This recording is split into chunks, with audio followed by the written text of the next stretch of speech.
MIT technology review Pakistan के news studio में खुशामदीद। मैं हूं आपका मेज़बान GM Shah. News round up का आगाज़ करते हैं।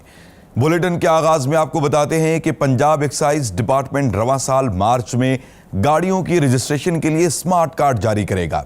इस कार्ड का साइज शनाख्ती कार्ड की तर्ज का होगा, जबकि इसकी कीमत सिर्फ 500 रुपये होगी।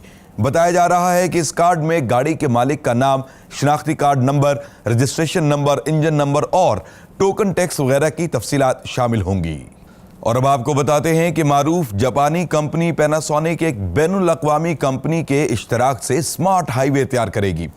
इस हाईवे को जदीद सेंसर से लैस किया जाएगा, जिसकी बदौलत गाड़ियां एक दूसरे के साथ डेटा शेयर कर सकेंगी और इसी डेटा की मद में ड्राइवर हजरात आने वाली रुकावट यानी हादसात और ख़राब मौसम से आगाह हो सकेंगे। बताया जा रहा है कि इस हाईवे को अमरीकी शहर डेनवर में तैयार किया जाएगा।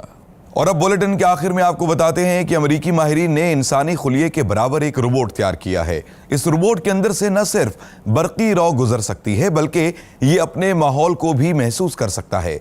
माहिरीन के मुताबिक इस इजाद का मकसद इंतहाई छोटे रोबोट्स को हिलने जुलने और मुड़ने के काबिल बनाना है। इसके साथ ही MIT टेक्नोलॉजी रिव्यू पाकिस्तान के न्यूज़ स्टूडियो से अपने मेज़बान GM शाह को इजाज़त दीजिए। अल्लाह नेगेबान।